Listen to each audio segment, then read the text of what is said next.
بسم اللہ الرحمن الرحیم۔ السلام علیکم۔ آپ دیکھ رہے ہیں ڈی ڈی پی اینالیٹیکا۔ بالآخر آج ڈراپ سین ہوا اس تمام ڈرامے کا جو بہت دنوں سے چل رہا تھا، یعنی 8 مارچ سے یہ چیز چل رہی تھی۔ کہانی یہ تھی کہ نو کانفیڈنس موشن جمع کرائی اپوزیشن نے، متحدہ اپوزیشن نے، اور حکومت کو نو کانفیڈنس کو فیس کرنے کے لیے پارلیمنٹ میں چیلنج کیا۔ حکومت نے اس معاملے پہ پولیٹیکل ایکٹیویٹی تو تھوڑی بہت کی، لیکن ان کی اپنی صفوں میں اتحاد نہیں تھا، اپنے ہی لوگ چھوڑ کے جا رہے تھے، جو کہ بعد میں سندھ ہاؤس میں پائے گئے۔ سندھ ہاؤس کا ڈرامہ ہوا، خرید و فروخت کا عمل جاری تھا، منڈی لگی ہوئی تھی، لیکن یہ سب چیزیں ہم سب دیکھ رہے تھے، ہمیں نظر آتا تھا۔ لیکن اگر کوئی یہ کہے کہ اپوزیشن اس کو تسلیم کر لے تو وہ کبھی بھی نہیں کریں گے، اور یہ کوئی کہے کہ ان کو جا کے عدالتوں میں ثابت کر دیں کہ واقعی انہوں نے یہ کام کیا ہے، پیسے لیے ہیں، تو آپ کی عقل تو مانتی ہے کہ کچھ نہ کچھ مفادات تو آخر پورے ہوئے ہیں جب وہ چھوڑ کے گئے ہیں حکومت کو، لیکن عدالت میں جا کے شاید ثابت کرنا ہمارے لیے ممکن نہ ہو کہ واقعی یہ خرید و فروخت ہوئی ہے، یا یہ کہ باہر سے کوئی عناصر اس میں ملوث ہیں۔ لہذا یہاں پہ یہ بڑا ضروری تھا کہ اس سارے معاملے کو بڑا احتیاط سے ڈیل کیا جاتا۔ پہلا پوائنٹ ہم لے لیتے ہیں سازش کا۔ حکومت 7 تاریخ سے لے کے 27 تاریخ تک چپ رہی، اور 27 تاریخ کو پہلی دفعہ پرائم منسٹر نے آ کے جلسے میں یہ کہا کہ باہر سے سازش ہوئی ہے اور ایک ملک ملوث ہے اس میں، اور یہ اس کی بنیاد پہ لوگوں کو پیسہ مہیا کیا گیا اور یہ خرید و فروخت ہوئی ہے۔ اب یہ باہر کا لنک تو اس جلسے میں آئے، لیکن اس سے پہلے پبلک پرسیپشن تو یہ موجود تھی کہ یہ لوگ جو چھوڑ کے گئے ہیں یہ اپنے مفادات کے لیے، کہیں پیسہ چلا ہے، کہیں کچھ اور مفاد ہوگا، ورنہ حکومت کے ساتھ ان کے اختلافات کی تو بات کو اتنی جچتی نہیں، اتنی ہضم نہیں ہوتی۔ اس کی وجہ یہی ہے کہ ان میں سے کوئی بھی ایسا پرومیننٹ سیاستدان نہیں تھا سوائے جہانگیر ترین کے۔ جہانگیر ترین کے بھی اپنے مسئلے تھے، یعنی اس کے اوپر جو کرپشن کے کیس چلے، جو کہ میرے نقطہ نگاہ سے درست اور جائز کیسز تھے، لیکن اسی کے سپورٹر باہر نکل آئے اور حکومت سے نانا ہو گئے۔ حکومت نے جہانگیر ترین گروپ کو کانٹیکٹ کرنا، اس سے بات چیت کرنی، معاملات سلجھانے، عمران خان صاحب کی ایگو رستے میں تھی، وہ نہیں یہ کرنا چاہتے تھے، سو لیٹ ہوا۔ تو یہ نظر آ رہا تھا کہ جب آپ کے اپنے ساتھی اپنی پارٹی میں سے چھوڑ کے چلے جائیں، چھوڑنا شروع کر دیں، تو پھر باہر سے جو آپ لوگ آپ کے ساتھ الائیز ہیں، آپ کی یہ چھوٹی پولیٹیکل پارٹیاں، وہ بھی اپنے لیے پھر مفادات کے بھاگ دوڑ میں شامل ہو جائیں گے، وہ بھی اپنے لیے کوئی ڈھونڈیں گے۔ تو یہ نقشہ تو نظر آ رہا تھا، لیکن یہ بیرونی سازش کا ایلیمنٹ یہ باہر سے یہ پہلی دفعہ جلسے میں سامنے آیا۔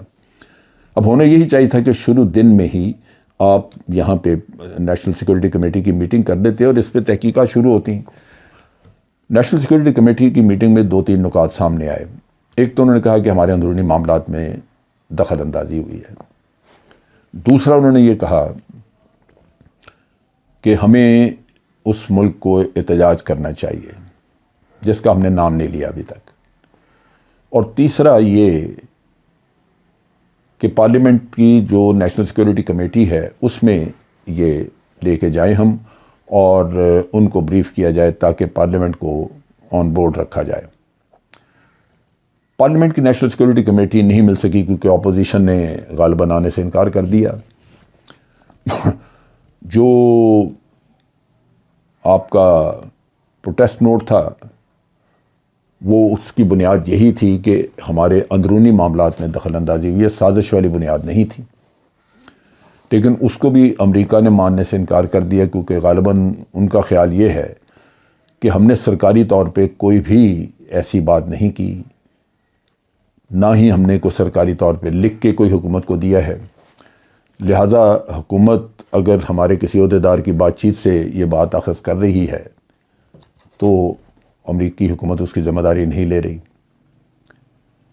اب ان حالات میں ایک تو یہ کہ اگر کہیں ثابت کرنا پڑ جائے کہ یہ واقعی سازش اور باہر کا لنک اور باہر کا پیسہ لگا تو یہ شاید حکومت کو اس سٹیج کے اوپر حکومت کے لیے ممکن نہ ہو۔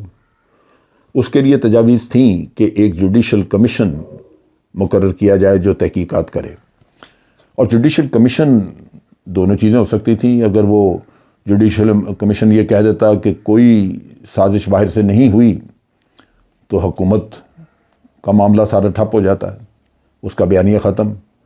اور اگر وہ کہہ دیتے کہ واقعی سازش ہوئی ہے اور اپوزیشن کے لوگ اعلی کار بنے ہیں جو بظاہر دیکھنے میں بنے ہیں، لیکن یہ بات شواہد کی میں کر رہا ہوں، تو جوڈیشل کمیشن اگر انڈورس کر دیتا کہ واقعی یہ ہوئے ہیں تو پھر حکومت کا گراف کہیں کا کہیں اور اپوزیشن بالکل بیٹھ جاتی۔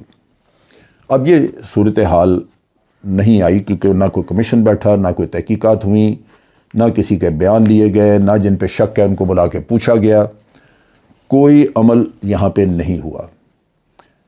ہمارے خان صاحب بار بار کہتے رہے کہ میں سرپرائز دوں گا، سرپرائز دوں گا، اور میرے نقطہ نگاہ سے سرپرائز ایک ہی تھا، اور وہ یہ تھا کہ جس دن ووٹ آف نو کانفیڈنس پہ ووٹنگ ہو اس دن خان صاحب کے نمبر زیادہ نکلے، اس دن پتہ چلے کہ اپوزیشن ہار گئی ہے، اور اس کا طریقہ ایک ہی تھا، اور وہ یہ تھا کہ جس طرح آپ کے لوگ کچھ توڑ کے اپوزیشن مدد لے گئی ہے، آپ بھی پی ایم ایل این اور پیپلز پارٹی سے لوگ توڑیں، کیونکہ ان کی پارٹی میں بھی بہت سارے لوگ ہیں جن کو اپنے لیڈر سے اختلافات ہیں یا ان کے بھی مفادات ہوں گے جو پورے نہیں ہوئے اور وہ اس کی وجہ سے ان کو چھوڑنا چاہتے ہیں۔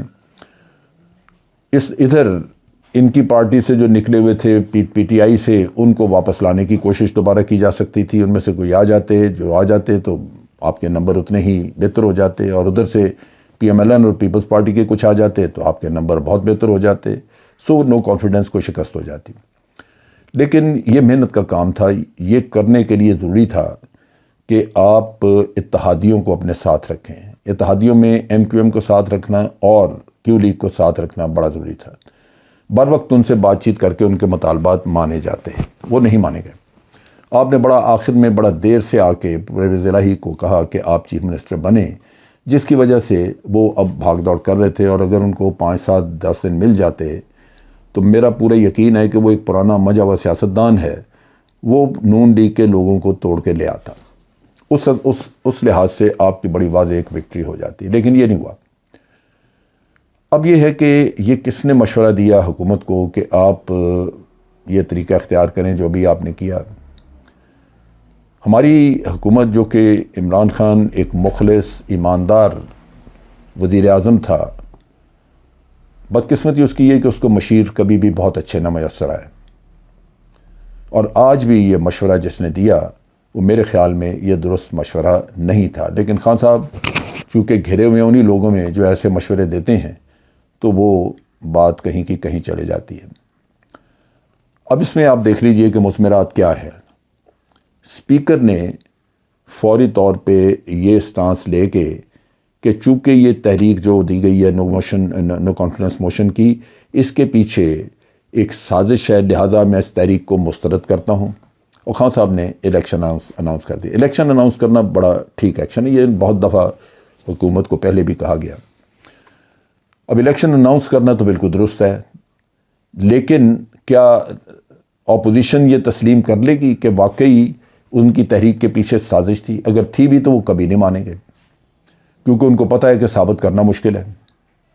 لہٰذا یہاں پہ آ کے اختلاف آئے گا اور مسئلہ آئے گا، اور اگر اپوزیشن عدالت میں جائے، جو کہ میرا خیال ہے جائے گی، تو عدالت میں 2 چیزیں ہو سکتی ہیں۔ ایک یہ کہ اگر عدالت یہ کہہ دے کہ یہ اسپیکر کی رولنگ ہے اور ہماری یعنی عدالت کی اتھارٹی نہیں ہے کہ وہ اسپیکر کی رولنگ کے اوپر رولنگ دے یا اس کو چیلنج کرے یا اس کے اوپر بات چیت کرے، تو پھر تو جو بیانیہ ان کا ہے پی ٹی آئی کا وہ چل جائے گا۔